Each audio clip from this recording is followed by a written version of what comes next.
उत्तर भारतीयों से खुलेआम मराठी बोलने को मारपीट कर रहे हैं, धमका रहे हैं। कानून हाथ में लेकर राज्य के गुंडे जो उत्पात मचा रहे हैं, उसका विरोध महाराष्ट्र का मराठा समुदाय और मुस्लिम समुदाय दोनों कर रहा है। महाराष्ट्र के रहने वाले राज्य के बांटने वाली राजनीति का खुलकर विरोध कर रहे हैं। मनसे की गुंडागर्दी को महज चुनावी स्टंट बता रहे हैं। मराठी के नाम पर राज ठाकरे हिंदी का विरोध कर रहे हैं, जबकि हिंदी लोगों को आपस में जोड़ती है। लोगों के बीच ना तो मनभेद हैं और मनभेद ही पैदा करती है और ना ही वो मतभेद पैदा करती है।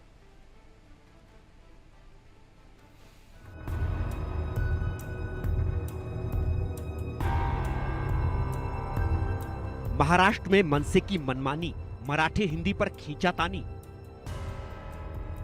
हिंदुओं पर मनसे की गुंडई, मुस्लिमों पर नहीं चलती हेकड़ी। मुस्लिमों की आवाज, नहीं चलेगा गुंडा राज। अब की बार गुंडा राज पर आर पार। हिंदी नहीं सिखाती आपस में बैर करना। हिंदी हिंदुस्तान की मातृभाषा है और मातृभाषा नफरत नहीं प्यार सिखाती है। मातृभाषा लोगों को आपस में जोड़ती है, तोड़ती नहीं। मातृभाषा एक सूत्र में, एक धागे में पिरोती है। लेकिन यही प्रेम, यही अपनत्व और यही अनेक को एक करने की मातृभाषा की खूबियों का निजी स्वार्थ, राजनीतिक महत्वाकांक्षा के लिए महाराष्ट्र में ठाकरे और उनकी पार्टी विरोध कर रही है। राज ठाकरे की पार्टी मनसे के गुंडों के निशाने पर वो उत्तर भारतीय हैं जिन्हें अपनी मातृभाषा से प्यार है, जो अपनी मातृभाषा यानी हिंदी में बात कर सामने वाले को अपनत्व और सौहार्द के बंधन में बांधते हैं। और यही बात राज ठाकरे और उनकी पार्टी को अखरती है। उन्हें लगता है कि हिंदी भाषा, हिंदी भाषी उनकी राजनीतिक महत्वाकांक्षा के रास्ते में बड़ा अवरोध है।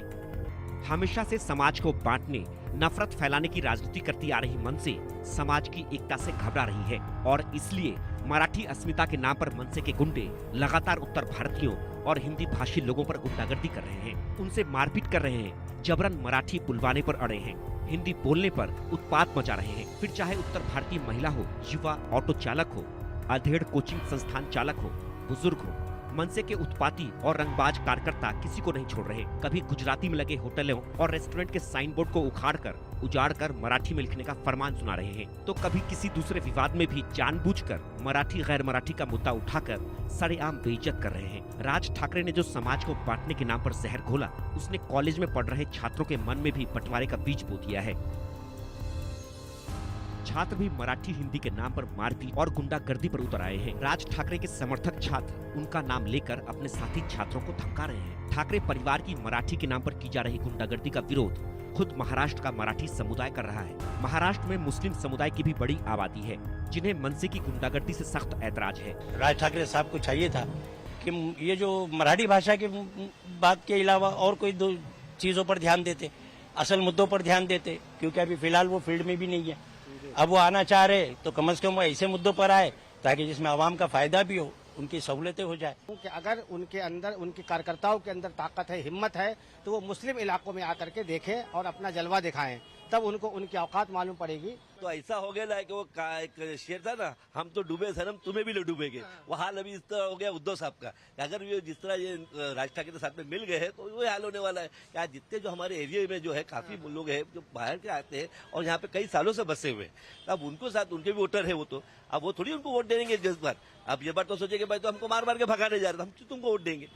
भाषा, बोली, खान पान ये निजी मामला है, व्यक्तिगत मामला है और इन बातों को मुद्दा बनाकर गंदी राजनीति तो बिल्कुल नहीं होनी चाहिए। फिर चाहे वो ठाकरे परिवार हो, उनकी पार्टी हो।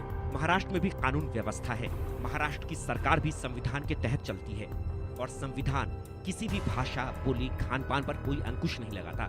महाराष्ट्र की जनता भी राज ठाकरे के बंटवारे की राजनीति को सिर से नकार रही है। ठाकरे या उनकी पार्टी मनसे की गुंडागर्दी किसी भी कीमत पर स्वीकार नहीं है। Bureau report, India news.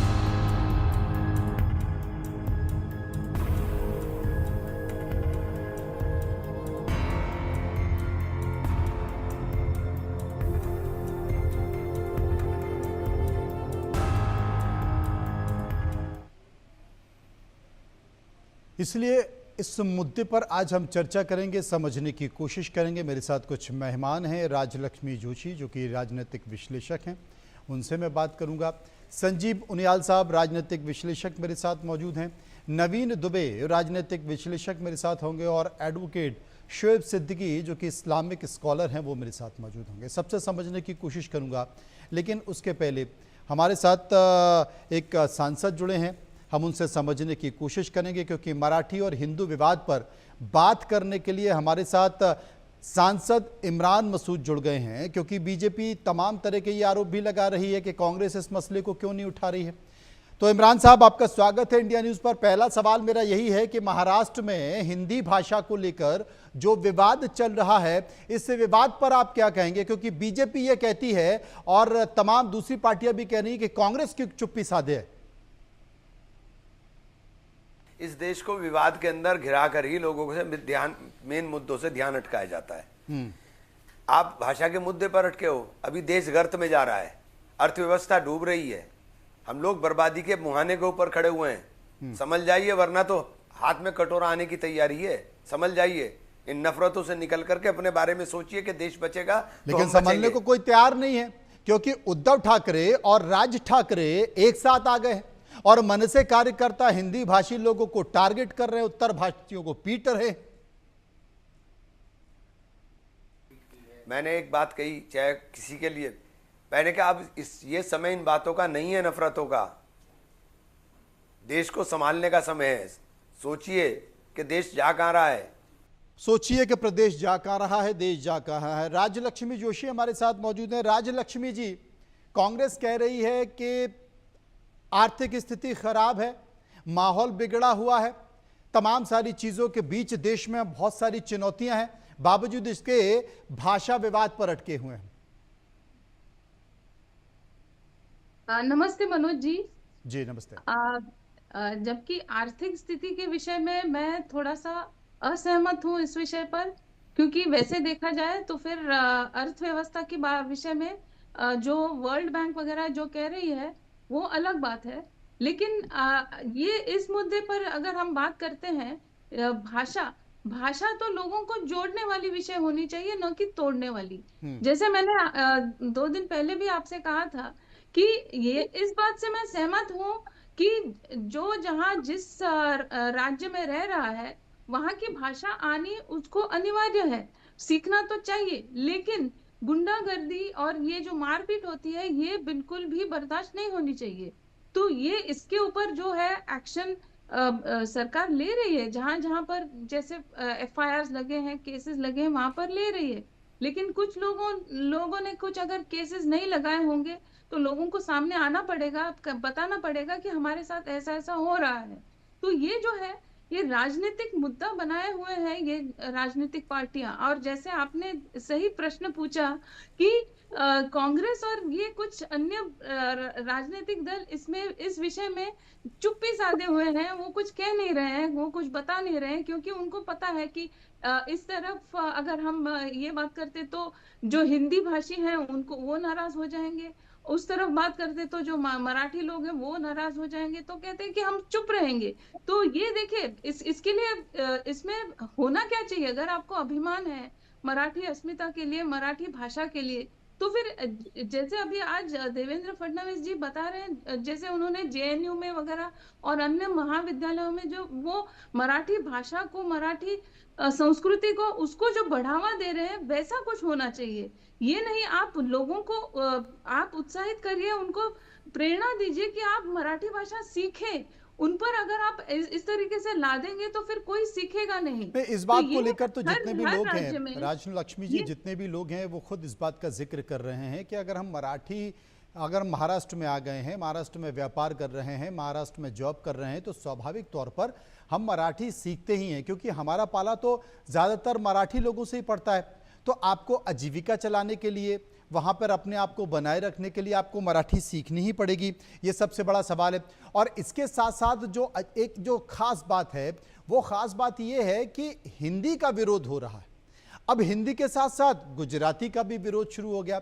Gujarati का विरोध इसलिए शुरू हो गया कि केंद्र में नरेंद्र मोदी और अमित शाह बैठे, तो एक तरह से दिखाई देता है कि यह राजनीतिक विरोध है। संजीव उनियाल मेरे साथ मौजूद हैं। संजीव जी, एक बात मैं हाँ, बोल दीजिए। देखिए, ये जो हिंदी का जो विरोध है ये इसलिए आया, ये मुद्दा कहाँ से शुरू हुआ कि जब ये एक जीआर निकला था कि जहां पर ये बताया गया कि हिंदी भाषा को सिखाया जाएगा स्कूलों में, तो ये यहाँ से ये शुरू हुआ। लेकिन आप ये सोचिए कि कांग्रेस ने 1968 में उन्होंने 3 लैंग्वेज पॉलिसी के तहत ये किया था कि हिंदी सिखाई जाएगी देश भर में, और महाराष्ट्र में भी ये सिखाया जा रहा था। मैं खुद पढ़ी हूँ यहाँ पर। तो ये जो है, ये हिंदी का ये जो विषय है, ये एक नॉन इशू को हाइप किया जा रहा है। देखिए, ये अगर हिंदी सीखता है बच्चा, कोई जो मराठी बात करने वाला होगा घर पे, या मराठी के साथ साथ हिंदी भी अगर सीखता है, तो फिर वो उनके लिए एक एडिशनल एक माध्यम होगा लोगों के साथ बात करने के लिए। ये लैंग्वेज या कोई भी भाषा किसी को पीछे तो नहीं रोकेगी, आपको आगे ही ले जाएगी। आपको व्यवहार के विषय में, बिजनेस हो या कुछ कोई भी और, आप कोई भी आपका कोई भी क्षेत्र हो, आपको आगे ही ले जा सकता है, आगे ले जाएगी। संजय बुनियाल साहब, तो ये इसमें रोकने वाली कोई बात नहीं है। जी, क्या मान रहे हैं आप? जी, मुझे इसमें 3 बातों पर मैं आपसे डिस्कस करना चाहूंगा। बहुत गंभीर प्रश्न है ये। हिंद देश के निवासी सभी जन एक है, रंग रूप भेष भाषा चाहे अनेक है। आज हम भाषा उठा रहे हैं, कल को हम कहेंगे कि जो मराठी इसका या किसी एक पर्टिकुलर स्टेट के फीचर्स जिन लोगों के नहीं मिलते, उनकी हैबिट्स नहीं मिलती, उनका पहनावा नहीं मिलता, उनकी पिटाई करेंगे, उनको मारेंगे और स्टेट से भगा देंगे। ये प्रश्न यहां खत्म नहीं हो रहा सिर्फ भाषा पे।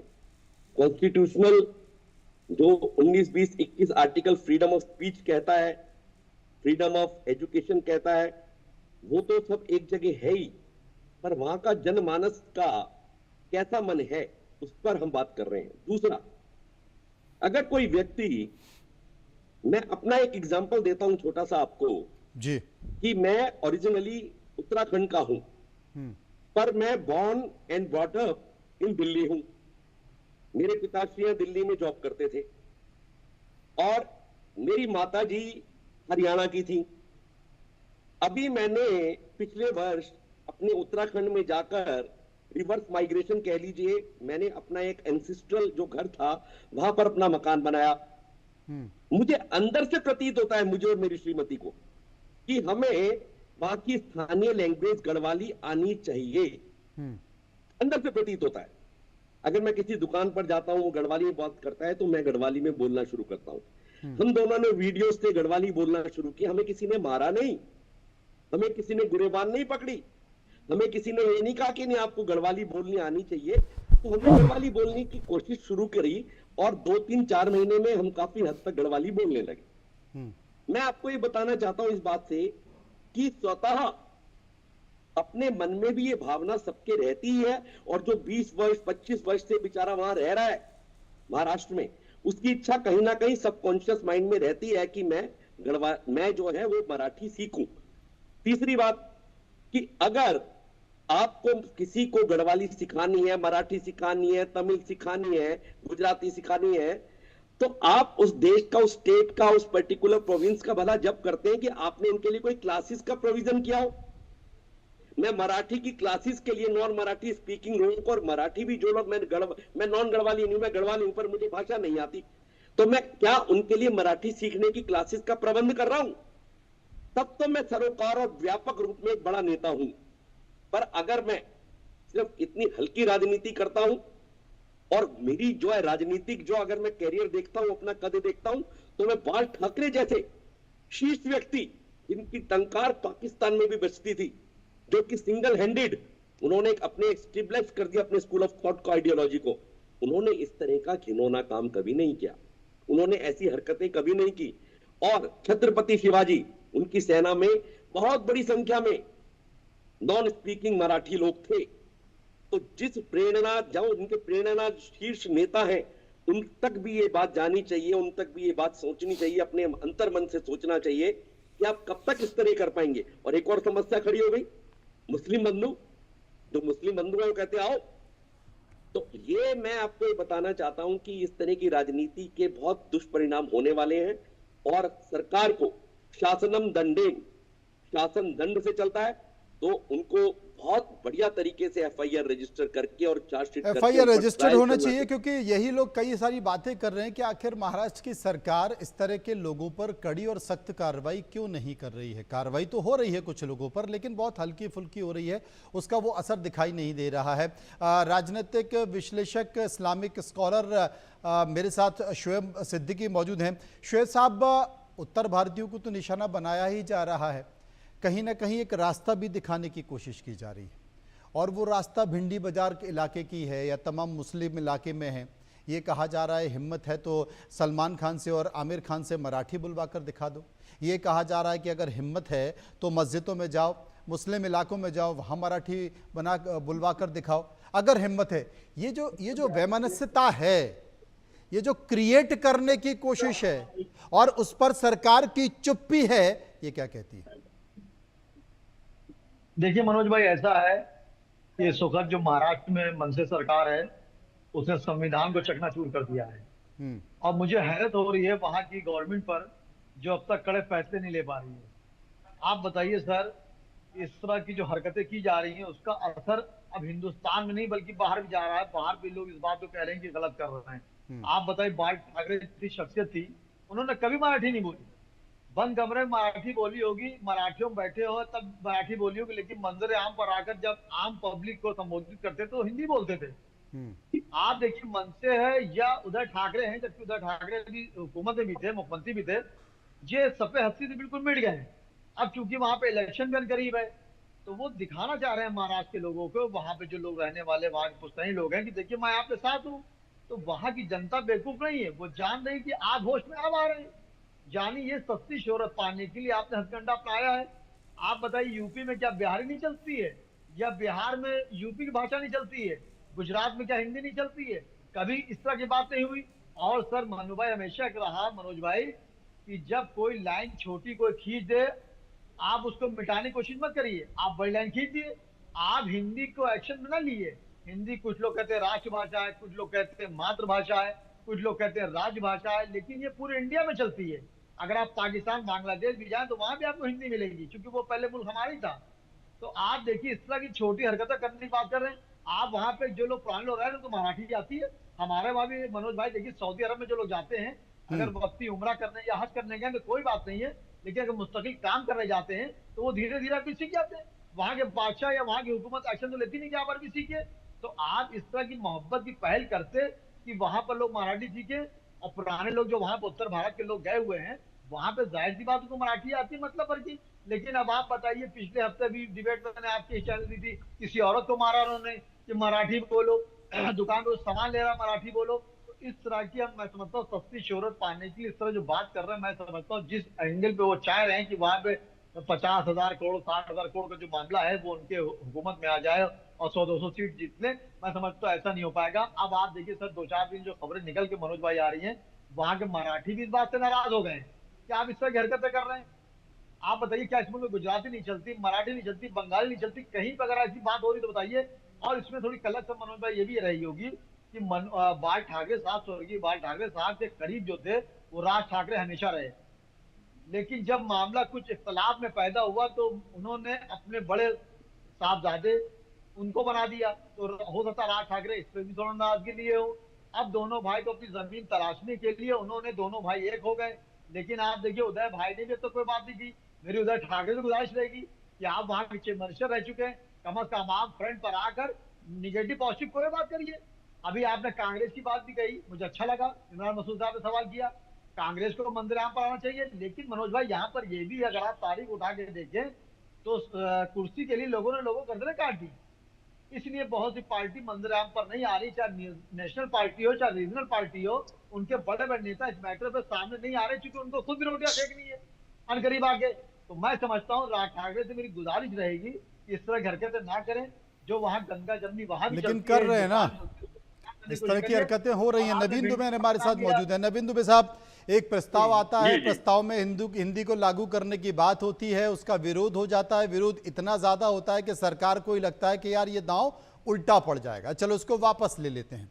ऐसा ही हिंदी का विरोध हम दक्षिण भारत में भी हो रहा है, लेकिन वहां पर किसी को पीटने मारने की तस्वीरें नहीं आ रही।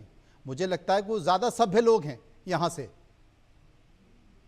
बिल्कुल मनोज भाई, 2-3 चीजें हैं। आज बहुत अच्छा पैनल है आपने जो बैठाला है जी। मैं तीनों अपने साथी पैनलिस्ट को सुन रहा था। इसके बाद आप एक चीज देखिए कि राजनीति की फसल काटने के लिए जिस तरीके की खेती में फसल बोई जा रही है, उसके अंदर अगर कुछ दिख रहा है तो वो केवल नफरत की फसल है। और उस फसल में सबसे बड़ी चीज आप देखिए कि जिस मराठी की पैरोकारी राज ठाकरे, उद्धव ठाकरे और वो लोग कर रहे हैं, इधर देवेंद्र फडणवीस चीफ मिनिस्टर हैं महाराष्ट्र के, वो जिस तरीके का रुख अख्तियार उनको करना चाहिए था, जिस तरीके की कार्रवाई उनको करनी चाहिए थी, क्या उन्होंने की? प्रश्न इस बात का है, नहीं की है। अगर आप पहली ही घटना के ऊपर जो भी आरोपी थे, वीडियो फुटेज सामने तो उठा के उनको बंद करते और एनएसए लगा देते, तो मैं समझता हूं किसी की हिम्मत नहीं पड़ती जो दोबारा इस तरीके की हरकत। दूसरा विषय भाषा। भाषा एक ऐसी चीज होती है भाई साहब, देश के अंदर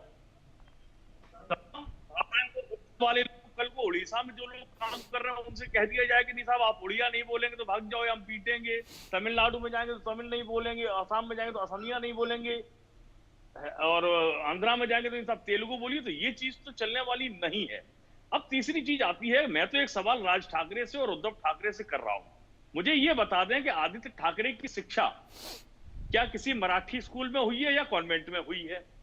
उद्धव ठाकरे जी की और राज ठाकरे जी की शिक्षा क्या मराठी स्कूलों में हुई है? अरे भाई, आप मराठवाड़ा के जो युवा हैं, क्यों उनको पीछे धकेलना चाहते हैं? क्यों नहीं? आज ग्लोबलाइजेशन का दौर है, विश्वव्यापी प्रतिस्पर्धा के बीच में ये देश खड़ा है, और महाराष्ट्र में मुंबई देश की आर्थिक राजधानी है। आप वहां के युवाओं को पीछे धकेलेंगे कि साहब आप केवल मराठी तक होकर सीमित होकर रह जाइए, आगे मत बढ़िए? ये कौन सी विचारधारा है इस देश के अंदर? मैं बहुत जिम्मेदारी के साथ कहूंगा कि मैंने देवेंद्र फडणवीस जी का वो बयान देखा जो उन्होंने कल जेएनयू में दिया। आप जेएनयू में कहने नहीं साहब, छत्रपति शिवाजी महाराज केवल महाराष्ट्र वालों के नहीं है, वो पूरे देश के महानायक थे, और वो पूरे देश के महानायक जब तक ये धरती रहेगी तब तक रहेंगे। आप उनको सीमित करने जा रहे हैं, इस तरीके के बयान देते हैं, फिर आप ये चाहते हैं कि लोग आपस में लड़ते रहें और आपकी राजनीतिक दुकानें चलती रहें। मेरा तो पहला सवाल यही रहेगा कि आपने क्या कार्रवाई की। और रहा सवाल जो इमरान मसूद जी बोल रहे थे, इमरान मसूद जी ने इस विषय पर बिल्कुल नहीं बोला, क्योंकि उनको भी अपनी वोटों की फसल दिखाई दे रही है। यही हालत भारतीय जनता पार्टी की है, उनको भी अपने वोटों की फसल बचा के रखनी है, क्योंकि हम अगर बोलेंगे तो मराठवाड़ा के लोग हमसे नाराज हो जाएंगे, जिसका नुकसान हमें आगामी चुनावों में हो सकता है। तो यहाँ इस देश के अंदर 75 वर्ष की आजादी के बाद राजनीतिक दलों ने अपने हानि और लाभ को प्राथमिकता देते हुए काम किए हैं। इस देश की जो समस्याएं हैं, इस देश का जो उत्थान होना चाहिए, इस देश को आगे बढ़ाने के लिए जो प्रतिस्पर्धा होनी चाहिए, वो प्रयास तो किए ही नहीं गए हैं। और आज की 11 साल की मोदी सरकार जो बड़े बड़े दावे करके आई थी, मैं तो उनको भी वही देख रहा हूँ कि वो भी उसी ढर्रे पे चल रहे हैं कि साहब कांग्रेस ने ऐसा किया तो हमने भी ऐसा कर दिया। अरे भाई, कौन सी प्रणाली है? कांग्रेस ने अच्छा नहीं किया तभी तो आपको जनता ने चुना था। आप भी अगर उसी की दलीलें दे रहे थे, नेहरू के समय में ऐसा होता था, इंदिरा गांधी ने इमरजेंसी लगाई, तो आपने क्या किया है? आप तो अघोषित इमरजेंसी में और नफरतों के बाजार में लाके आपने देश को खड़ा करने का काम किया है। ये जिम्मेदारी किसकी है? राजनेताओं का एक बड़ा भारी चरित्र देखने को मिलता है कि वो अपनी आसानी से पल्ला झाड़ लेते हैं विषयों से। और मैं समझता हूं महाराष्ट्र के अंदर देवेंद्र फडणवीस को बहुत बड़े कदम उठाने की जरूरत है, अन्यथा ये नफरतें धीरे धीरे क्रॉप अप होंगी और ये पूरे देश में अगर फैल जाएंगी तो ये देश आंतरिक गृहयुद्ध की स्थिति की तरफ बढ़ चुका है। इसको रोकना राजनेताओं की जिम्मेदारी है, सरकारों की जिम्मेदारी है। और आप संविधान की अगर बात करते हैं तो ये संविधान का अनुपालन करने में कहीं ना कहीं। राजलक्ष्मी जी मेरे साथ मौजूद हैं, उनके पास चलूंगा। दिखाई दे रही है। राजलक्ष्मी जी, जिस बात का जिक्र नवीन दुबे साहब कर रहे हैं कि देश में बहुत ऐसे मुद्दे हैं जो आगे आने वाले समय में देश की एकता और अखंडता के लिए बड़ा खतरा हो सकते हैं। आप अगर पश्चिम बंगाल की बात देखें तो वहाँ एक अजीब सी स्थिति निर्मित हो रही है। अगर आप उत्तराखंड में भी देखें तो वहाँ भी कुछ इसी तरह की स्थिति निर्मित हो रही है। आप महाराष्ट्र में चले जाइए, दक्षिण भारत की स्थिति एक अलग स्थिति बन रही है और दक्षिण भारत में जो मुद्दे क्रिएट हो रहे हैं वो कहीं ना कहीं अपने आप को दिल्ली से कनेक्ट नहीं कर पा रहे हैं। शायद यहाँ के लोग उस तरह की चीज़ों को नहीं समझ पा रहे हैं। दक्षिण में एक अलग स्थिति चल रही है। आपको लगता है कि हिंदू मुस्लिम के मुद्दों में या ऑपरेशन सिंदूर या इस तरह के मुद्दों में जो बाकी के तमाम राज्यों के जो छोटे छोटे विषय हैं, छोटे छोटे मुद्दे हैं जिन पर ध्यान नहीं जा पा रहा, जिन पर गौर नहीं किया जा रहा, वो आने वाले समय में भारत की एकता और अखंडता के लिए मुश्किल हो सकते हैं, परेशानी खड़ी कर सकते हैं? जी मनोज जी, बहुत ही अच्छा प्रश्न पूछा है आपने। देखिए, ऐसा है कि इन लोगों को, मुझे नहीं लगता कि ये भाषा उनके लिए कोई भी अभिमान वाला विषय है। ये देखिए, उनको ये जो वो दर्शा रहे हैं वो अभिमान नहीं, अहंकार दर्शा रहे हैं। ये आप जैसे आपने कहा कि पश्चिम बंगाल में हो, महाराष्ट्र में हो, तमिलनाडु में हो, कर्नाटका में हो। तमिलनाडु में आपने देखा है कि अभी वर्षों से ये कुछ पॉलिटिकल पार्टीज जैसे डीएमके, उन्होंने पूरी तरीके से ये anti Hindu, anti Hindi, anti ब्राह्मण, ये जो इनका अस्तित्व यही एक उनके लिए एक बहुत मतलब ये उनका फाउंडेशन है। ये इसी को लेकर वो लोगों के इमोशंस को भड़काते रहते हैं कि कहेंगे कि हमें हमारे राज्य में हिंदी भाषा की क्या जरूरत है। और जबकि उनको जैसे अभी जैसे मेरे पूर्व पैनलिस्ट ने भी वही कहा कि जैसे ठाकरे भाइयों ने भी, मुझे नहीं लगता कि उन्होंने मराठी में सीखी होगी, या अगर सीखा भी होगा तो उनके बच्चे तो कतई नहीं सीखे होंगे, तो उन्होंने अंग्रेजी में सीखी है। अभी तमिलनाडु में भी लोगों को अंग्रेजी चलेगी, लेकिन उनको जो अपने ही देश का जो एक देश की जो एक भाषा है हिंदी, इससे उनको तकलीफ है। जबकि हिंदी भाषा एक ऐसा मतलब हिंदी भाषा हो या अन्य भाषाएं हो, ये सभी जो है हम इन सभी को मातृभाषा का दर्जा देते हैं। हम इन सबको कॉन्स्टिट्यूशनली इनको ऑफिशियल लैंग्वेजेस हमने उनको सबको एक वैल्यू दिया हुआ है। लेकिन फिर भी हर बार ये लोग ऐसा दर्शाते हैं, जैसे अगर आप देखें तो एक राज्य में कहेंगे कि हिंदी भाषा सबसे सर्वश्रेष्ठ है, दूसरी राज्य में जाकर कहेंगे कि वहां की जो भाषा है वो सर्वश्रेष्ठ है। तो ये जो है ये बहुत ही एक डेंजरस ट्रेंड है, जहां पर लोगों को तोड़ने की बात हो रही है। ये लोगों को जोड़ने का माध्यम होता है भाषा, लेकिन यहाँ पर लोगों को तोड़ने की बात हो रही है। तो ये डेंजरस ट्रेंड है। तो ये इसके लिए मुझे लगता है कि ये जो एनईपी है, इसमें ये एक अच्छा एक इनिशिएटिव है कि जहां पर बच्चे जो है उनको एक मौका मिल रहा है, एक अवसर मिल रहा है अन्य भाषाओं को भी सीखने का। लेकिन ये पॉलिटिकल पार्टीज इस सबको, इस अवसर को खत्म कर देना चाहती है, ये कहकर कि यहाँ की जो मातृभाषा है, हमारे राज्य की जो भाषा है, वो बच्चे सीखे। तो बच्चों को अपनी मातृभाषा के साथ साथ अंग्रेजी और कुछ अन्य अगर राष्ट्रीय भाषाएं अगर वो सीख सकते हैं, तो इसमें आपस में जो है व्यवहार बढ़ेगा। आप देखेंगे तो निवेश भी ज्यादा हो सकेगी। अगर इस तरीके से मारपीट हो तो निवेश कैसे होगा? और उनियाल साहब, सबसे बड़ी बात है कि जब भी देश में सांस्कृतिक, भाषाई या सामाजिक मुद्दों में टकराव होता था, तो इस देश के साहित्यकार, कलाकार, कवि, शायर निकल कर आते थे और वो अपनी प्रतिक्रिया को रखते थे, बात करते थे, देश में चर्चा इस बात को लेकर होती थी। लेकिन अब मैं हाल के दिनों में देख रहा हूं कि ऐसे कोई भी इस क्षेत्र के इन विधाओं के लोग निकल कर नहीं आते हैं, वो बातचीत नहीं करते हैं, और वो बातचीत करते भी हैं तो वो राजनीतिक हो जाती है, वो विवादित हो जाती है। इसलिए इस देश के असल जो कलाकार हैं, जो संस्कृति के जानकार हैं, भाषाई जानकार हैं, साहित्यकार हैं, वो कहते हैं कि इस फालतू के विवाद में पड़ना ही नहीं, घर बैठो और जो चल रहा है वो चलने दो। क्या मैं गलत बोल रहा हूं? मनोज, बिल्कुल क्रक्स में लगभग हम बातचीत के ऐसे गर्भगृह में पहुंच चुके हैं। मनोज मनु ने वो बिल्कुल टच कर दिया हम सबकी बात सुनने के बाद। मेरी आवाज आ रही है ना? जी, आपकी आवाज आ रही है। कोई डिस्टर्बेंस? मैं आपको मनोज यही बता रहा हूं कि आप बिल्कुल सही जगह पहुंच गए। राजनीतिक लोगों से जो वोटों की राजनीति करते हैं उनसे आप कुछ अपेक्षा नहीं कर सकते। आशा ही परमम दुखम, निराशा च परमम सुखम। आप इनसे निराशा की उम्मीद रखोगे तो थोड़ा सा भी कर देंगे तो आपको खुशी होगी। चाणक्य ने 5000 वर्ष पहले कह दिया था ये। मैं आपसे विनती, बिल्कुल ठीक कह रहे हैं आप, जो सांस्कृतिक भाषा को, सांस्कृतिक व्यक्ति है, इंटेलेक्चुअल है, लोक संगीत, लोक गाथाएं, लोक भाषा को जानता है, वो अगर आगे नहीं आएगा, संगीत प्रेमी नहीं होगा, वो अपनी बात को नहीं रखेगा काव्य के माध्यम से, तो आप एक पैनलिस्ट नेताओं पर बहुत निर्भर थे। हमें लोगों को, नेताओं को गाली देनी है, पर ये नेताओं को वोटों की राजनीति करने वालों की अपनी लिमिटेशंस हैं। आपके और हम चारों मेरे को लगता है कि चारों ही हम किसी पॉलिटिकल पार्टी के नहीं है, इसलिए डिस्कशन मुझे लग रहा है एक अच्छी जगह जा रहा है। तो किसी पॉलिटिकल व्यक्ति से आप अपेक्षा बिल्कुल मत रखें। हाँ, जो 3 बातें हो सकती हैं, law and order, chief minister को और स्ट्रांग करना चाहिए, अनडाउटेडली करना चाहिए, और जो नेशनल एजुकेशन पॉलिसी मेरी बहन ने पहले हल्का सा टच किया 2020, वो वाकई सराहनीय है। उसको एक बार हम सब जब इस मीडिया पे इसमें से जाएंगे तो पढ़े, और लोगों ने पढ़ा भी होगा कि उसमें खास तौर से मदर टंग, मातृभाषा, मेरी मां ने जो पहला शब्द मुझसे कहा वो मेरी मातृभाषा है। मातृभाषा, लोकल लैंग्वेज और स्टेट की लैंग्वेज, तो हर एक भाषा के माध्यम से ग्रेड 5 अनिवार्यता रहेगी कि मातृभाषा में उसको पढ़ाई करवाई जाए। न्यू एजुकेशन पॉलिसी जो इतने वर्षों से आजाद होने के बाद किसी ने इनिशिएटिव ले लिया, तो पूरी पूरी प्रशंसा करनी चाहिए। दूसरी बात कि 8वीं तक तो होनी ही चाहिए नेसेसरीली, पर 5वीं तक अनिवार्यता के साथ एनईपी 2020 में ये प्रोविजन है।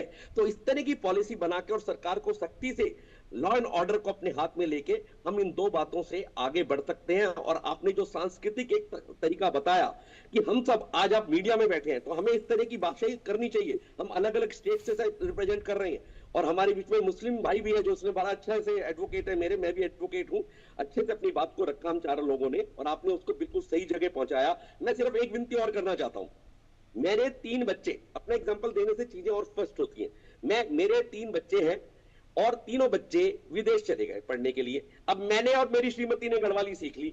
अब वो जब अपने एंसेस्ट्रल होम में आएंगे, उनको गढ़वाली नहीं आती, उनको पिटाई करके वापस भगा दिया जाएगा क्या? मेरा फर्ज है, उनका फर्ज है, उनकी इच्छा हो कि वो पढ़े आके। हमें तो लड़ाई, हमारी तो लाठी जो होनी चाहिए वो अंग्रेजी के अगेंस्ट होनी चाहिए। परंतु आज मुझे लगता है कि मनोज, कल को ये कहेंगे कि आप हिंदी चैनल क्यों चला रहे हो? आप ये जो महाराष्ट्र के 2-3 लोग इसमें बैठे हैं, शायद उनकी भी पिटाई हो सकती है कि आपने महाराष्ट्र में जवाब, मराठी में जवाब क्यों नहीं दिया, आपने मनोज के चैनल में हिंदी में जवाब क्यों दिया। तो ये समस्या गंभीर से गंभीरतम होने की तरफ जा सकती है अगर हम थोड़ी सी भी अपनी मानसिकता को ठीक नहीं करेंगे। और नेताओं से कुछ अपेक्षा मत रखिए, मेरी आप सबसे विनती है। हमें ही बाहर निकल के शिवाजी, छत्रपति शिवाजी बनना पड़ेगा, पड़ोस में छत्रपति शिवाजी पैदा नहीं होगा। ये बड़ी बात है। शोएब, क्या आप भी यही बात मानते हैं? देखिए मनोज भाई, ऐसा है, यहाँ पे बहुत छोटी सी बात है जो मैं समझता हूँ हर आदमी यहाँ जान रहा है। मैं यहाँ कुछ सीखने की गरज से ही चैनल पे आता हूँ। आप देखिए वहां पर सर, महाराष्ट्र में जो बीएमसी का चुनाव है वो बहुत अनकरीब है, और वहां का जो उनका बजट होता है वो 60 या 50 हजार करोड़ के आसपास रहता है। सिर्फ उस पर उनकी नजर है, क्योंकि होता क्या है, पार्टी चलाने के लिए पैसों की बहुत सख्त जरूरत पड़ती है। तो मन से भी खैर करोड़ों का मामला होगा, लेकिन उनके जहन में यह है कि बीएमसी के चुनाव में, चूंकि क्षेत्रीय चुनाव होता है सर, आप जानते ही हैं, तो क्षेत्रीय चुनाव में जितना जहर हम खोल सके हिंदी और मराठी का, वो खोल दे, जिससे हमें मौके पे वोट मिल जाए और हम कुछ 50-60 सीटें नहीं आए, जिससे हम महामलाई खाने में मानदा रहे। देखिए सर, इसमें मामला यहाँ पर है कि मेरी गुजारिश रहेगी मुल्क के वजीर आजम नरेंद्र मोदी जी से, जो आज यहाँ पे आए हुए हैं बनारस में, बहुत बड़ी उनकी तकरीर चल रही है, कि उनको महाराष्ट्र के मुख्यमंत्री से सख्त फैसले में बात करना पड़ेगी कि आप क्या कर रहे हैं। क्योंकि देखिए सर, वहां के मुख्यमंत्री को वो जो करना चाहिए वो नहीं कर रहे हैं, उस हिसाब से एक्शन नहीं ले रहे हैं। फौरन एक्शन लीजिए, उनको अंदर करिए। जहां पे आपने 2-3 लोग को अंदर किया, टाइट हो गए, सब भी बैक फुट पे आ जाएंगे। और वहां के जो मंत्री है, जाहिर है वो भी मराठी है, उनके स्टेटमेंट आना चाहिए। अभी भाई साहब ने बहुत अच्छी बात की कि इसमें देखिए पार्टी बेस से तो आप उम्मीद ना लगाई, बिल्कुल हकीकत है, पार्टी का कोई बड़ा आदमी आके इस मामले को नहीं रख पा रहा है। आप देखिए सर ये छोटा सा मामला है, लेकिन छोटे छोटे मामले आप देखिएगा सर ये बहुत बड़ा रूप ले लेंगे। आप बताइए इस तरह की हरकतें कर रहे हैं। बाल ठाकरे साहब का नाम वाकई पाकिस्तान से घबराता था कि बाल ठाकरे साहब, लेकिन उन्होंने कभी इस तरह की बातें नहीं करी। हमेशा जो उन्होंने बड़ी बड़ी महफिलों में जब स्टेटमेंट दिए तो वो हिंदी में दिए। आप बताइए बिहार में अगर मैं जाता हूँ वहां बंगाली बोली जा रही, बंगाल में मैं जा रहा हूँ वहाँ हिंदी बोली जा रही है, गुजरात में जा रहा हूँ वहाँ हिंदी बोली जा रही, गुजराती हम यूपी में आ रहा तो वो गुजराती बोल रहा, कहीं कोई ऐसी बात नहीं, हम लोग वेलकम कर रहे हैं। लेकिन यहाँ पे सिर्फ सर सिर्फ और सिर्फ गद्दी का सवाल है। वहां की बीएमसी चुनाव है, उसमें जो मुख्यमंत्री रहे उनके बड़े भाई ठाकरे साहब वो मंदिराम पर नहीं आ रहे हैं। ये भी एक सवाल निशान लगता है कि आखिर वो उनके बड़े भाई जो मंदिराम पर आके दोनों भाई एक हुए, उन्होंने बताया कि हम दोनों भाई हमेशा एक थे और रहेंगे, ये ऐसा कुछ नहीं है। सिर्फ सियासी जो जमीन की खिसक गई है उस जमीन को मंदिराम पे लाने के लिए, और जो यहाँ पे आपके चुनाव चल रहा है बीएमसी का, उसमें हजारों का आज से बजट होता है, मैं समझता हूँ एशिया में सबसे बड़ा बजट वहीं का होता है, उसको हासिल करने के लिए पैगाम पहुंचा रहे हैं। अब आप बताइए, अभी सुनने में आ रहा है कि आप मदनपुरा में जाके आपने मारा लोगों को, भिल्डी बाजार में मारा जाके आपने, डोंगरी में मारा जाके आपने लोगों को, दुकानदारों को, ये पैगाम आप क्या देना चाह रहे हैं? अब चूंकि आपने सोचा कि मुसलमान खिलाफ होगा तो हम काम कर लेंगे, लेकिन पूरा हिंदुस्तान आपके खिलाफ हो गया, उसमें हिंदू मुस्लिम सब एक साथ हो गए, तो आप डोंगरी की तरफ बढ़ रहे हैं। तो आप इसको दूसरा रंग देना चाहेंगे, मुसलमान ऐसा बोले। अरे भाई वहां मुसलमान आज से नहीं बरसों से, और अगर वहां जो उत्तरी भारतीय चला है तो आप समझिए वहां कारोबार फेल हो जाएगा। आप बताइए महाराष्ट्र जो है, खासकर बंबई जो ऐसी जगह पर है सर, माया नगरी कहलाती है। मैं समझता हूँ हिंदुस्तान नहीं बाहर की कंपनियां वहां पे इन्वॉल्वमेंट करे हुए हैं। इस तरह का आप पैगाम पहुंचा रहे हैं और आप सिर्फ अपनी जमीन पाने के लिए आप कर रहे हैं। ये आप देखिएगा मनोज भाई, ये बहुत बड़ा रूप लेगी। और मेरी गुजारिश रहेगी आप सभी लोगों से कि इन लोग को चाहिए सब एक होकर मुख्यमंत्री जी से गुजारिश करें कि फौरन आप एक्शन लीजिए। सर आप देखिए प्रशासन के आगे सर बड़े बड़े भूत भाग जाते हैं, आप भी जानते हैं हम भी जानते हैं। अगर प्रशासन चाहे किसी की ऐसी हैसियत नहीं, आप बताइए सर परदेसी वहां घूमने जाते हैं, पर्यटक वहां पर है सर, वहां पर करोड़ों रुपए से गवर्नमेंट को रोज इसी मिल जाता है। जो सलमान खान का घर देखने जा रहा है, कोई शाहरुख खान का घर देखने जा रहा है, कोई आमिर खान का घर देखने जा रहा है, करोड़ों रुपए का बजट गवर्नमेंट को यूं ही मिल जाता है। तो मुख्यमंत्री पता नहीं किस बात का इंतजार कर रहे हैं। मैं मुख्यमंत्री जी से गुजारिश करूंगा फर्नांडिस जी से कि आप फट फैसला लीजिए और उस पर एक्शन लीजिए। आप इस तरह की बात क्या हो रही है? गंगा जमनी की तहरीक जो इस मुल्क की जो है पूरी दुनिया में मशहूर है, और ये मुल्क ऐसा है जहां पे औरतों को देवी का दर्जा दिया जाता है, वहां औरतों से बदतमीजी किया आपने मराठी ना बोलने पर। अरे आप जो है नफरत को मिटाने के लिए उसका सबसे बड़ा फलसफा होता है मोहब्बत। आपने अगर उन्होंने लाइन खींच दी हिंदी की वहां पर, तो आप मराठी पढ़ाइए, बड़ी लाइन खींच दी। आप उसको मिटाने में क्यों लग गए भाई? आप उनसे मोहब्बत करिए, वहां पे करीब हो जाएंगे। और जो लोग वहां मुस्तकिल वहां सर रह रहे हैं, मनोज भाई मैं दावे से कह रहा हूँ, चाहे मुसलमान हो, चाहे हिंदू हो, चाहे पारसी हो, चाहे ईसाई हो, जो लोग सर मुस्तकिल वहां 10-20 साल से रह रहे हैं, चाहे वो अफसर की रेंज में हो, चाहे मजदूर की रेंज में हो, सर सबको मराठी आती होगी। मतलब बल्कि मैं जानता हूँ सर, हम लोग कभी लोग सऊदी अरब जाते हैं सर, तो जब रहने लगते हैं सर, तो साल 2 साल में लौटते वापसी, तो काफी वो अरबी बोलने लगते हैं, मतलब वर्गीय अरबी बोलने लगते हैं कि वहां पे अरबी काम है। तो आप उसको बजाय इसको नफरत से ना फैलाएं, मोहब्बत से फैलाएं। और बीएमसी चुनाव में अगर आपने जमीन पर काम किया तो आपको जवाब देगी। अब आप वहां पे जो है वो आप मराठी आपके खिलाफ बोल रहे हैं, अब बताइए क्या कर लेंगे? तो मैं समझता हूँ 2-4 सीटें जो मिलने की बात की, उद्धव ठाकरे से भी मेरी गुजारिश रहेगी, आज चीफ मिनिस्टर भी वहां पर है, आपके लोगों ने बहुत सपोर्ट किया, हिंदू मुस्लिम सबने सपोर्ट किया। आप कम से कम अपने छोटे भाई को इस बात को समझाइए। ये आज अपना स्टेटमेंट दिए, बाद में आप कहेंगे उनका पर्सनल स्टेटमेंट था। मनोज भाई हमेशा आप देखिए जो बड़े बड़े लीडर होते हैं वो पल्ला झाड़ लेते हैं, किसी पार्टी का हो, और पसे पर्दा कहीं ना कहीं उनको शय मिलती है कोई हादसा करने, कोई बात करने या कोई टिप्पणी करने के लिए किसी पर, और बाद में पार्टी के बड़े लीडर अपना पल्ला झाड़ लेते, कहते हैं वो उनका अपना बयान होगा, हमसे मतलब नहीं है। ऐसा नहीं है सर। होता क्या है सर, हमाम में सभी नंगे होते हैं। आपको अगर वहां पर ठाकरे की जो भी वहां पे लोग हैं अगर कह रहे हैं, तो मैं समझता हूँ उद्धव ठाकरे साहब को भी जवाब देने का पूरा राइट है। वो मायने से पॉइंट पे दें, कांग्रेस को भी चाहिए, सही बात है, कांग्रेस ने वहां बहुत हुकूमत करी, आज दोनों के बड़े बड़े लीडर महाराष्ट्र में गुजरे। आप देखिए जितने भी वहां पे एनसीपी के लीडर देख लिया, शरद पवार साहब भी अभी तक खामोश बैठे हुए, उनको बोलना चाहिए। तो पसे पर्दा आप देखिए सही सर, अभी मेरे यहाँ पे बैठे थे बड़े भाई मेरे गार्जियन हैं, कि उन्होंने बहुत अच्छी बात कही कि सियासी लीडर इसमें सर मनोज भाई खुल के मंदिराम पर नहीं आएगा, हमको या आपको आना पड़ेगा। क्योंकि हिंदी जो है सर, मैं समझता हूँ हिंदुस्तान नहीं पाकिस्तान और बांग्लादेश में भी चलती है, जिसको हम लोग कभी कभी कहते हैं उर्दू भी मिली हुई है, क्योंकि वो मेरे मुल्क का हिस्सा था। तो इसलिए मेरी उद्धव ठाकरे से गुजारिश रहेगी कि आप मंदिर आम पर आके मोहब्बत फैलाइए। आप अगले काम खराब बताइए कि उसने गलत किया था। भाई वहां पहले कांग्रेस सरकार थी, वहां मराठी लोगों ने बीजेपी को ले लिया कि भाई उन्होंने काम अच्छा नहीं किया, अब बीजेपी आ जाएगी। तो आरबीएनसी के चुनाव में आप ऐसा वहां पैगाम पहुंचाइए कि भाई देखिए नीचे स्तर पे काम नहीं होता है, फला काम नहीं होते, मुझको लाइएगा, मैं आपके बीच को मैं काम करूंगा। ये क्या कि आप मार पीट रहे, प्रदेशों को मार रहे, पीट रहे, तो इस तरह की मैं समझता हूँ ना करें। और मुख्यमंत्री जी से मेरी गुजारिश रहेगी और मुल्क के वजीर आजम से गुजारिश रहेगी कि हिंदी को बचाने के लिए आप सख्त से सख्त कार्रवाई करें और इस तरह के जो मामले हो रहे ना हो सर, क्योंकि ये मुल्क जो है तरक्की की राह में बढ़ने की कोशिश कर रहा है, उसको मिटाने के लिए आप देखिए सर, ये बात यूपी नहीं बिहार पूरे इंडिया में फैल चुका है। अब सुनने में सर आ रहा है कि गुजराती पे भी इन लोगों ने कुछ वार किया है, गुजराती वालों पर भी वार किया है, कितनी गलत बात है सर। तो मेरी गुजारिश आपके चैनल सर रहेगी मुल्क के वजीर आजम नरेंद्र मोदी जी से और महाराष्ट्र के मुख्यमंत्री फर्नांडिस जी से कि आप जो है अपनी ताकत का इस्तेमाल करिए और ऐसा गुंडागर्दी मत होने दीजिए, क्योंकि इससे होने से माहौल खराब होगा। आने वाले वक्तों में महाराष्ट्र को आप देखिएगा एक बहुत बड़ा नुकसान होने का अंदेशा लगता है हमें, कि जिस तरह आप आम पब्लिक को मार रहे हैं, लोग घूमने जा रहे हैं, परिवार जा रहा है, बच्चे जा रहे हैं, कारोबारी जा रहे हैं, कारोबार वहां से लौट आएंगे, क्या होगा?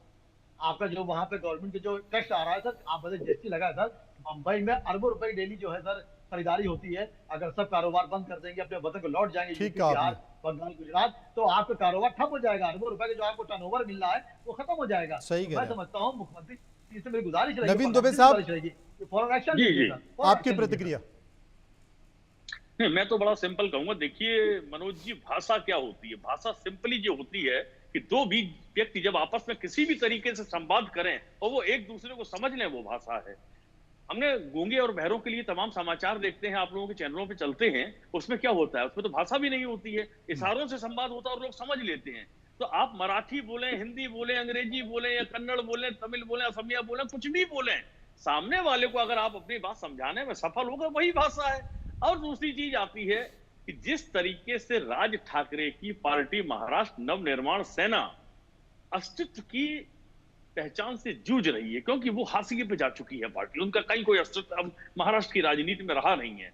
लिहाजा उनको किसी तरीके से अपने आप को रिस्टोर करके आगे लाना है कि भाई हम रिस्टोर हो जाए राजनीति में आकर। और महाराष्ट्र में चूंकि बीएमसी के चुनाव की हम सभी ने चर्चा की, मैं एक चीज समझता हूं कि ये अर्बन एरियाज में बहुत बड़ा महत्वपूर्ण चुनाव होता है। और अर्बन एरिया जितने भी हैं, 90% आबादी आज की तारीख में जो निर्णायक है वो आउटसाइडर की है, वो स्थानीय मराठियों की नहीं है। तो आप इसमें अगर ये तड़का लगाना भी चाहेंगे कि साहब हम मराठी भाषा को लेकर इस चुनाव में जाएंगे, तो मुझे लगता है कि सेल्फ गोल जैसी स्थिति बन जाएगी उद्धव ठाकरे के लिए और राज ठाकरे के लिए। इनको समझना पड़ेगा। आप बड़े चुनाव में तो जा सकते हैं कि भाई ठीक है रूरल एरिया में आप सपोर्ट ले लेंगे, लेकिन इसमें आपको मिलने वाला नहीं। एक बात मैं और कहूंगा, 11,24,000 मराठी बोलने मराठी लोग आंकड़ों में बताए जाते हैं, जिसमें 8 करोड़ 80 लाख के आसपास मराठी बोलते हैं। बाकी मराठी जो वहां से ओरिजिनेट हैं वो भी तो मराठी नहीं जानते, वो भी तो नहीं बोलते हैं। उनको कौन सी पाठशाला में सिखाएंगे जाके उद्धव ठाकरे और राज ठाकरे? वो जरा महाराष्ट्र के लोग स्पष्ट करें। और दूसरी चीज एक मैं जरूर कहूंगा, देखिए हम लोग खूब कह देंगे राजनेता कुछ नहीं करेंगे, तो भाई करेगा कौन? हमारे देश की जो प्रणाली है, जो हमारे यहाँ की चुनाव प्रणाली है, उसके अनुसार जो हमारा जनप्रतिनिधि होता है, जो हमारी सरकार होती है, काम तो उसी को करना है, जिम्मेदारी बिल्कुल तो आपने सही कहा। और सरकार अगर है तो उसे गतिरोध तोड़ना चाहिए, ऐसे लोगों को चिन्हित करना चाहिए। एक सर्वदलीय बैठक इस मुद्दे पर बुलानी चाहिए। उस सर्वदलीय बैठक में सभी राजनीतिक पार्टियों के सुझाव लेते हुए कि भाई महाराष्ट्र की बदनामी हो रही है, हर कोई मराठी का सम्मान करता है, तो कम से कम हिंदी भाषियों की रक्षा की जाए। सरकार को ये जिम्मेदारी खुद लेनी चाहिए, लेकिन ले क्यों? क्योंकि एक ऐसा मुद्दा है, विपक्ष ने भी, ठाकरे ब्रदर्स ने भी दुखती हुई रग पर हाथ रख दिया है। अब सरकार इसमें हाथ डाले तो कैसे डाले, कहीं कोई से राजनीतिक नुकसान ना हो जाए। इसीलिए शायद सरकार जैसा है वैसा छोड़ रही है। बहुत बहुत शुक्रिया करेंगे सभी लोगों का जो मेरे साथ इस चर्चा में शामिल रहे। वहीं महाराष्ट्र में भाषा विवाद के नाम पर राज ठाकरे और उनकी पार्टी मनमानी कर रही है। उसका महाराष्ट्र के अलग अलग हिस्सों में रहने वाला मुस्लिम समुदाय आपत्ति जता रहा है। मालेगांव पावरलूम उद्योग के लिए जाना जाता है। यहाँ बिहार, यूपी और स्थानीय लोग भी कारोबार में जुड़े हैं। मुस्लिम बहुल इलाका होने से यहाँ मुस्लिमों का अच्छी खासी तादाद भी है। हमारे सहयोगी शाहिद अंसारी मालेगांव के लोगों के पास पहुंचे और मराठी हिंदी विवाद पर बातचीत की। सुनिए। महाराष्ट्र नवनिर्माण सेना के गुंडों के जरिए महाराष्ट्र के अलग अलग हिस्सों में गैर मराठी भाषियों को जो है मराठी बोलने के नाम पर या उन्हें मराठी नहीं आती, इस बात को लेकर जो है कई जगहों पर ऐसी वारदातें देखने को मिली है जब एक कमजोर तबके को जो है निशाना बनाने की कोशिश की गई है। मुंबई, नांदेड़ और कल्याण या मुंबई से सटे रायगढ़ या महाराष्ट्र के अलग अलग हिस्सों में हर 2 दिन पर इस तरह की वारदातें सुनाई देती है कि किसी भी शख्स को मराठी नहीं आती तो उसे महाराष्ट्र नवनिर्माण सेना के और मराठी के तथाकथित ठेकेदारों ने जो है मारा पीटा है। सिर्फ मारा पीटा ही नहीं है बल्कि उससे मराठी में माफी मंगवाकर उसकी वीडियो भी वायरल की है। इस वक्त हम पावरलूम के शहर मालेगांव में मौजूद हैं और मालेगांव के लोग इस पर क्या कहते हैं ये इनसे जानने की कोशिश करेंगे। मराठी के नाम पर जिस तरह से जो निशाना बनाया जा रहा है गैर मराठी भाषियों को महाराष्ट्र नवनिर्माण सेना के गुंडों के जरिए, आपको क्या सही लगता है? ये बिल्कुल सरासर गलत है। महाराष्ट्र के अंदर ये नई सियासत ला रहे हैं। ये सिर्फ इलेक्शन तक के रहेंगे, इलेक्शन बाद ये चले जाएंगे। और महाराष्ट्र के अंदर अगर इनको इतनी मराठी की सहायता देना थी तो इन्होंने कितनी कॉलेज और कितनी स्कूलें चालू करवाई। इनके राजकारण में सिर्फ ये हिंदू मुस्लिम करके मराठी का नया सहायता लेके आए हैं और नए सहायता लाने के बाद ये हिंदू मुस्लिम नहीं कर रहे, अब नई सियासत कर रहे मराठी की। तो मराठी अगर इनको इतनी प्यारी है तो हर शहर में मराठी के लिए सहायता दे, मराठी पढ़ने के लिए स्कूल कॉलेज चालू कराए। ये मजदूरों का शहर है, किसी को भी मार धोड़ करके ये नई सियासत करेंगे, इलेक्शन आने के बाद ये अपने घर चले जाएंगे। मतलब इलेक्शन के बाद ये सारे मुद्दे खत्म हो जाएंगे। ऐसा नहीं लगता है कि इन मराठी और ये भाषा की जोर जबरदस्ती की आड़ में हमारे जो बुनियादी मसाइल हैं वो कहीं ना कहीं दरकिनार हो जाते हैं? अरे तो खुली हुई बात है, उसमें क्या कोई शक शुबह की बात नहीं है। अपने तवज्जो हटाने के लिए सियासी पार्टियां अक्सर किया करती हैं। अब ये तो इनका तो जन्म ही तशद्दुद की बिना पर हुआ है। शिवसेना है या मनसे वगैरह जो हैं ये तशद्दुद फैलाने का काम ही करती हैं शुरू से अब तक। उनकी यही सियासत है, ये नहीं करेंगे उनकी सियासत खत्म हो जाएगी। अच्छा, आपको नीतीश राणे का वो बयान याद है जिसमें उन्होंने कहा है कि भिंडी बाजार, मोहम्मद अली रोड, यानी पार्टिकुलर उन्होंने टारगेट किया है मुस्लिम इलाकों को कि यहाँ पे अगर इनसे मराठी बुलवा के देखें, मतलब कि क्या इन इलाकों के लोग इतने खौफनाक हैं कि ये मराठी नहीं बोल पाएंगे? यहाँ मराठी कोई बोलते ही नहीं है। यार ये तो जोर जबरदस्ती है, उसके लिए क्या कहा जा सकता है। अब ये हमारे यहाँ तो उर्दू का ज्यादा बोल चलन है और मैं खुद नहीं मराठी जानता हूँ, न पढ़ पाता हूँ, न लिख पाता हूँ, न बोल पाता हूँ जी। तो अब मैं क्या करूँ फिर? लेकिन आम बोल चाल में उर्दू और हिंदी इस्तेमाल तो होती है, उससे तो कोई दिक्कत नहीं होती। बिल्कुल करते हैं बस, कभी कभी जरूरत हुई तो मराठी एक आध लफ्ज भी बोल देते हैं उसमें, लेकिन बाकायदा मराठी नहीं आती है। और हम लोग ये नहीं चाहते कि जबरदस्ती की जाए।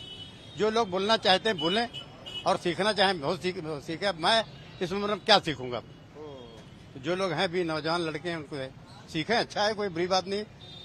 यहाँ की रियासती जबान है मराठी, तो अव्वलियत देना चाहिए, लेकिन अब ये जोर जबरदस्ती नहीं होगी। ऐसा नहीं लगता कि जोर जबरदस्ती भी जो है उस तबके के साथ की जाती है जो रोड वाला है, सड़क वाला है, ठेले वाला है, केले वाला है?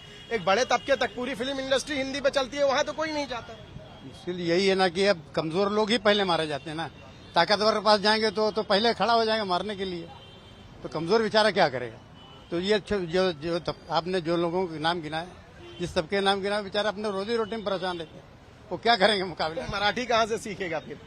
ये सही बात है, अब क्या करेगा? अपना काम धंधे में इतना बेचारा परेशान है, काम धंधा नहीं है उसके पास, तो क्या करेगा? मराठी सीखेगा कि बच्चों की परवरिश के लिए अपना वो करेगा। आप क्या कहना चाहेंगे कि इलेक्शन आ रहा है इसलिए ऐसे मुद्दे जानबूझ के निकाले जाते हैं? बिल्कुल, ऐसे मुद्दे ही पे इलेक्शन जीता जाता है। ये खाली फिरका परस्ती वाली बात है, इससे अलावा कुछ नहीं है। इलेक्शन खत्म हो जाएगा, बात खलास हो जाएंगे। तो क्या लगता है, दो भाई एक हुए हैं, तो क्या मराठी वोट इनको ये भाषा के नाम पे मिल पाएंगे? नहीं मिलेंगी, नहीं मिलेंगी। भाषा के नाम पे तो कतई नहीं मिलेंगे। जोर जबरदस्ती से वोट ले नहीं पाएंगे ये। हमारे साथ और भी लोग मौजूद हैं, इनसे बातचीत करेंगे। ये बताइए कि जो अभी हाल ही की बात करें, बीएमसी चुनाव भी आने वाला है, उससे पहले ये भाषा के नाम पर जो जोर जबरदस्ती की जा रही है, किस हद तक जायज है? ये तो बिल्कुल जायज नहीं है। असल में यहाँ जबान की बात है तो ये मुल्क हिंदुस्तान है, यहाँ पर जो है हिंदी पूरे मुल्क के अंदर बोली जाती है और वही हिंदी जबान को सामने रखकर तमाम काम किए जाते हैं। अब ये इलाकाई जबान है, ये इसका फायदा उठा इस्तेमाल करना चाहते हैं वो लोग। तो ये सब सियासी फायदे उनके और वही उसको इस्तेमाल कर रहे हैं कि यार हमारा कोई सियासी फायदा हो जाए उसके अंदर। आपके शहर में इतने बुनियादी मसाइल हैं, उन मसाइल में ऐसे कौन से मसाइल हैं जिनके बारे में जो है आज के सियासी रहनुमा को या आज के सियासी लीडर को बात करना चाहिए? बात करनी साहब, इसके बारे में क्या बोलेंगे अपन, सिर्फ इतना ही बोलेंगे कि यहाँ सब राजकारण, जिसका वो जिसकी दाल पर रोटी खींची वाली बात है। यहाँ पे जो पैसा देगा वही इलेक्शन जीतता, वही सब काम करते हैं। कोई हिंदी बिंदी कुछ चलती होती है, सिर्फ मजदूरी भी परेशानी है। मजदूरी बढ़ा और सुकून से रहने, फिर शिक्षा उक्षा सब सीखेंगे। यहाँ तो काम धंधे ऐसे कि 200-400 रुपया रोज कमाते हैं, परेशान रहते सब बाल बच्चों में। एक को 10-10, 8-8, 10-10 बच्चे पैदा करके रखे लोग, उसमें परेशान रहते हम। हिंदी मराठी उर्दू समझते ही नहीं कुछ, बस चल रही गाड़ी, चलन दो गाड़ी। मालेगांव पावर लूम का हब रहा है, यहाँ पे बुनियादी मसाइल में क्या ऐसे मसाइल हैं जिनके बारे में लोगों को बात करनी चाहिए? ये तो बहुत ढेर मसाइल है, एक मसाइल नहीं है क्या। यहाँ के जो अभी माशियाती हालात हैं वो मतलब पूरी तरह से खराब हैं क्या, और लोग अपनी अपनी जरूरतों के अंदर उलझे हुए, वो अपना काम ही नहीं कर पा रहे हैं क्या समझे। तो ऐसे बेशुमार मसाइल है जो लोगों के सामने है। हमारे साथ और भी लोग हैं, इनसे बातचीत करेंगे। मालेगांव के ऐसे कौन से मसाइल ज्यादा हैं जिनके बारे में जो है भाषा को छोड़कर जो लोग भाषा को लेकर राजनीति कर रहे हैं, महाराष्ट्र नवनिर्माण सेना के जरिए जो लोगों को मारा पीटा जा रहा है, ऐसे क्या मसाइल आपके हैं कि जिनके बारे में बात करना ज्यादा जरूरी है, ना कि भाषा को लेकर?